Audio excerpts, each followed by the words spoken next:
So life has recently dealt me with an interesting set of cards, and I always find it interesting to not only experience my emotions, but observe my emotions. And it's interesting because when you have a certain level of awareness, and I don't mean to sound patronizing, like really anyone can do this, right? Anyone can be their emotions, and we've been told again and again, you are not your emotions. But sometimes it's hard to believe that, because when something gets us down, more particularly, we believe that we are our emotions, right? And at times like that, I suppose, knowing what I know and with the awareness that I have, I find it interesting almost going downwards, right? Emotionally, and also observing myself going downwards, and also knowing that I could potentially, like, I mean, for example, at moments where I could potentially go downwards emotionally, and observing that moment in terms of, I know that I could potentially go down here. I know that I can let myself slip, or like go into a, I don't know, let's just call it a depressive state for the lack of a better word at the moment. And but I choose not to, right? And that's quite an interesting place to be.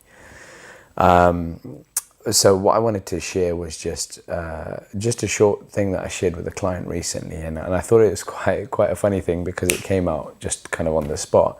And I talked about the highs and lows of life, right? And this is how most of us live our lives. It's just this up and down, sort of like, we have our good times, we have our bad times. And for some of us, you know, those highs are like, they're these really steep highs, and it's sort of like ecstatic kind of feelings, and like sky high emotions and all of that. And sometimes it's like a massive plunge into this downward spiral of a black hole type thing. So that's just life.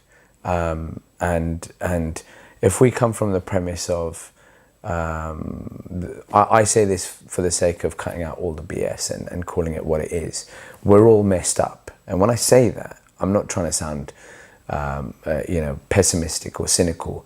What I'm saying is actually, and I don't mean to define that as, I don't mean to declare that as a, infinite state. This is the state that we're in all the time. We are all messed up, full stop. That's just life. No.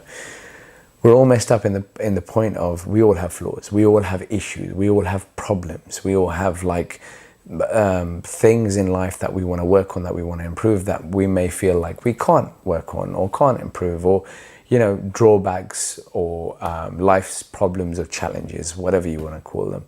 And if we come from that place of accepting that, and realizing that other people are in the same boat, it kind of makes it a lot easier. But on the point of ups and downs,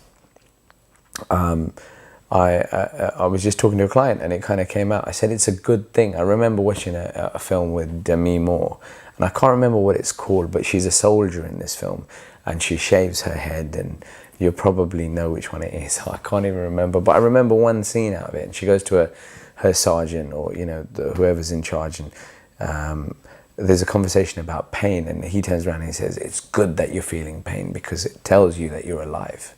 And I thought that was pretty cool.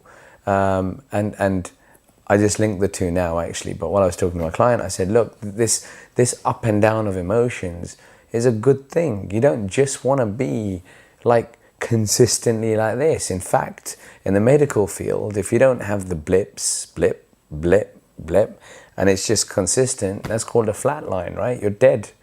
So I suppose I say this on this video to remind me at some stage, when I look back at probably this point in life, and maybe when I need to hear it, and remind myself that life is full of ups and downs, and it's a good thing that it is. It tells us we're alive, and I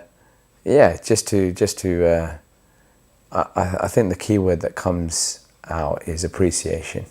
I think we're too caught up, most of the clients that I see, in fact all human beings that I interact with, myself included, have this habit of making a small deal a big deal.